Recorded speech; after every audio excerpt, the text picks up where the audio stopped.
Welcome to another edition of Fridays with Father. Very happy that one of our parishioners wrote in with some suggestions of what to talk about on this Friday. So I want to get right to one of the suggestions, which is to talk about the translations that we use at Mass. And there's two types of translations that I want to talk about today.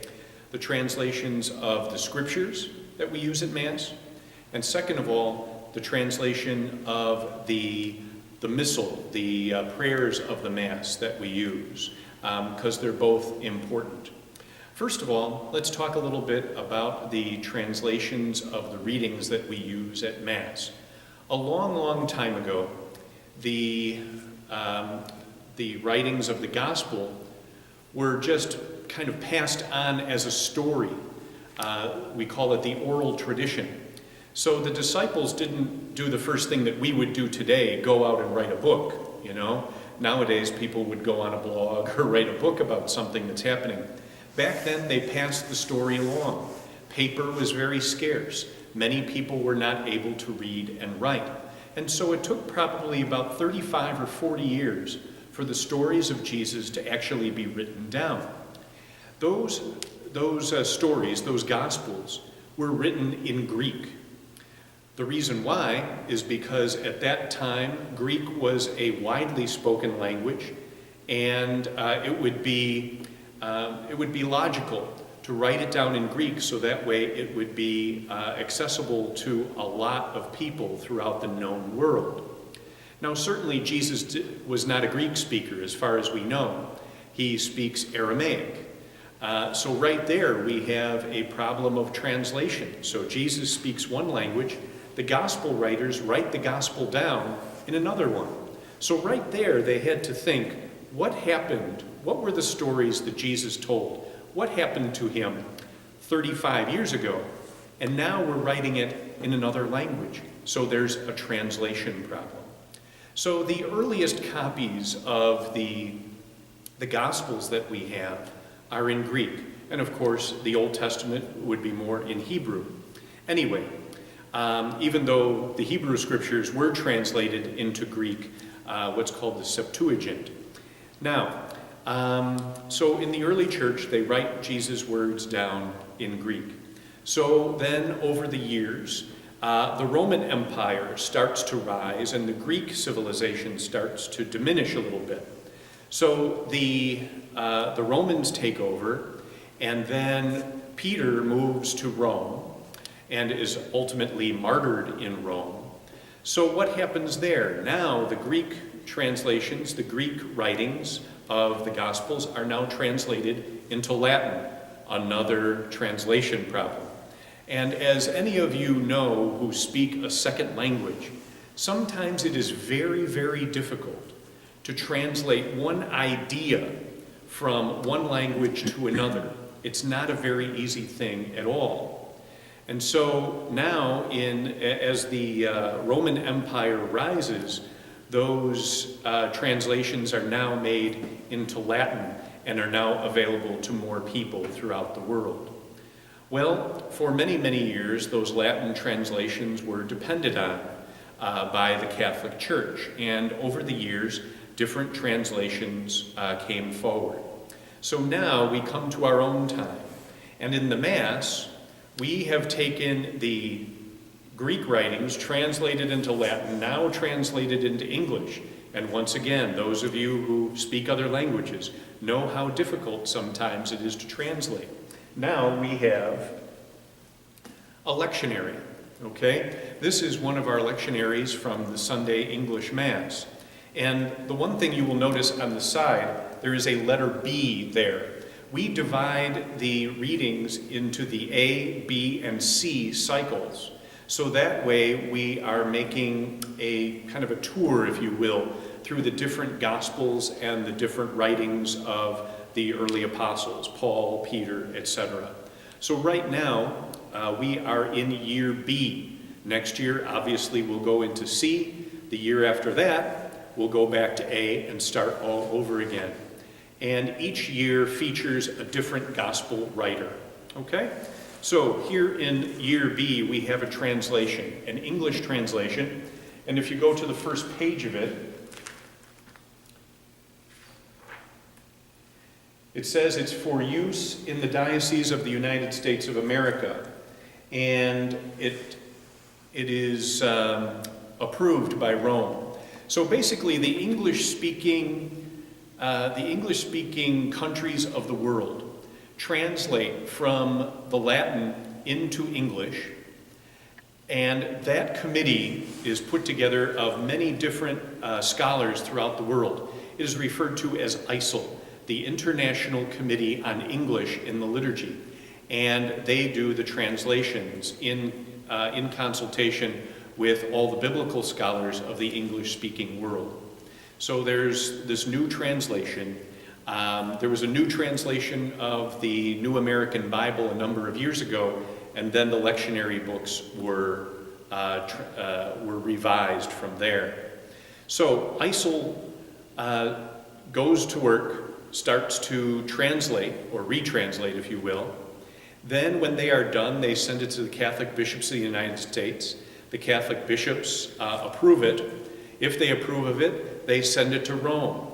Rome then takes a long time, unfortunately, to approve the new documents, and then they send it back. So it's a long process of translation, but a necessary one. So translating from the Latin into the English is not an easy thing, but the people from the International Committee on English in the Liturgy do a great job putting that together, and they work well with the bishops of the world, really, to get a new translation. So the translations that we use at Mass are from the Revised New American Bible. So if you go to a religious bookstore and you see RNAB, that is a Catholic Revised Bible, and that will mirror the translations that we use at Sunday Mass. Okay? So I hope that answers a little bit of your question. This is actually a very long process, and I feel badly only talking a couple of minutes about it because it is so involved, and so many very talented people are involved in the translation of the Bible and of the lectionaries that we use at Mass. But it's important to know that these translations don't just drop out of the sky. There's a lot of hard work done by a lot of very intelligent people who try to put together the most accurate translation possible, even though we're dealing with translations from Latin, Greek, and finally, Jesus' language, Aramaic. It's not an easy process. So once again, we have lectionaries that go in 3 cycles, A, B, and C, that lead us through a thorough reading of the New Testament and a pretty thorough reading of the Old Testament. So that's the translation of the lectionary. Most recently, we had a translation, I believe now it's 5 years. Can you believe that? Time has gone by very, very quickly. We went from the sacramentary, which was approved in 1969, right after the Second Vatican Council ended. They realized that that it was necessary to move from the Tridentine Mass, that is the Mass in Latin, where the priest would have his back to the people, and most of the Mass was in Latin, but some was in English. There are some people who tell me they don't like bilingual Masses, and we should go back to the Latin Mass. But the Latin Mass was bilingual. It was Latin and it was English. But anyway, when the Mass switched over to what we call the vernacular, the language of the people, back in 1969, the sacramentary was put out. And from 1969 on, we have used this sacramentary for all of the prayers at Mass. John Paul II, Pope John Paul, believed that the text for Mass should be retranslated and should be more, how would you say, more accurate to the Latin. The thing is, after the Second Vatican Council, very quickly, we needed these books. And so a quick translation was put together. True, they were done very quickly, but they were done very well, considering they lasted for 40 years. And at that time, when they were translated, there was the principle of dynamic equivalency that was used in translating. So we had the prayers from the Latin that had been used for 450 years in the Tridentine Mass. Now there was a desire to change those to English. And once again, going from one language to another, Latin to English was not an easy thing. The idea of dynamic equivalency is what we'll do is do our best to capture the meaning of the prayer that we are translating, or capture as best we can what the author may have intended. What John Paul II was saying is that we should reject dynamic equivalency, and we should do our best to strictly translate the Latin, even though it may be a little uncomfortable, even though the Latin structure is a very strange one sometimes, that we should, in English, translate it exactly and accurately, and not just equivalent, but have it be something that is really tied to the Latin text. There were many people who were very upset with this because, once again, as any of you know who speak a second language, sometimes it's very difficult to translate accurately from one language to another. I give you one example. For those of you who are Spanish speakers, de vez en cuando. De vez en cuando. Dynamic equivalency would mean, that means from time to time. If you translate it accurately, if you translate it strictly according to the words, it doesn't make any sense. It means from time in when. Anybody you would say that to would start scratching their heads and say, what are you talking about? Well, once again, that idea of translating strictly and translating to a dynamic equivalency were at odds with one another. Well, ultimately, John Paul II won out, as you might imagine.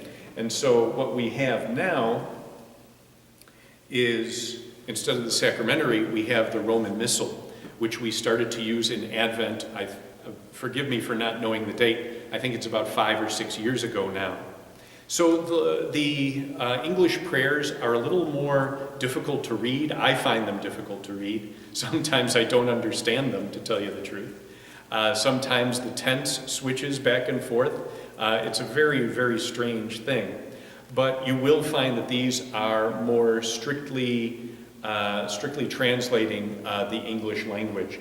So that was done 5 years ago. We're using it now, and I think actually we're getting accustomed to it at this point in time. There was one lady, the first time that we went through the Roman Missal, who told me, you know, I had always taken these prayers for granted, just kind of letting them wash over me and not really listening to them too much. Now I realize I have to listen more attentively to the prayers to understand. And maybe that's a good thing, that we have to listen. So how did this get translated? So once again, John Paul II called for a retranslation. The Latin also went to ICEL, the committee I mentioned before, the International Committee on English in the Liturgy. They got their people together. Cardinal George from Chicago was a member of ICEL at the time. And so once a month he would go to different places, because this was not just a text for the United States. There are countries all over the world that speak English. So he met with the bishops and representatives from England, from Australia, and any number of other different English-speaking countries. And you realize he was saying how even in other countries, the English means different things. So they were talking about the word stuff, S-T-U-F-F. Here in the United States, the word stuff is not a good thing. It's very informal. Yeah, that's my stuff over there. But I guess in England, when you say stuff, well, that's more of a formal word. Yes, these are my things, my stuff, you know. I won't tell you what George Carlin says about the word stuff. I can't repeat it on this, on this program. But anyway, so you realize even from country to country, words are different. Think about it even here in the United States. If you go down south, words will be used in a different way than they're used here up in the Midwest. Midwesterners speak differently than people in California do. And so it's very different. So you realize how difficult translating is. So in the Roman Missal, we have a strict translation of the Latin text. And that was prepared by ICEL. The International Committee on the English of the Liturgy then sent it to Rome. Rome approved it, sent it back to us, and then it was put into place in Advent about 5 years ago. Once again, we're getting used to it at this point in time. Also, I have another edition here, the Misal Romano. This is the Spanish sacramentary from Mexico.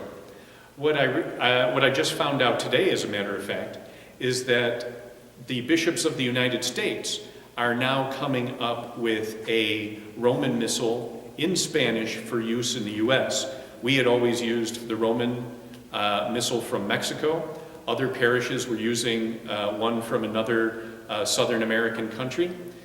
So now the United States will have its own Spanish translation. So I hope that clears things up a little bit. So translations are exceedingly difficult. As you well know, if you speak another language, it's not easy. But the translation that these folks do allow us to worship God in our own language, allow us to read the scriptures in our own language, and realizing once again that this difficult work comes from texts that are hundreds of years old, that makes it all the more difficult, because you have to understand how people were speaking 500 years ago, 1,000 years ago. Can you imagine? So thank you very much. I won't name the person. Thank you very much for your question. I hope this clears anything up. And if you have any questions, please let me know. So have a great day, and may God bless you.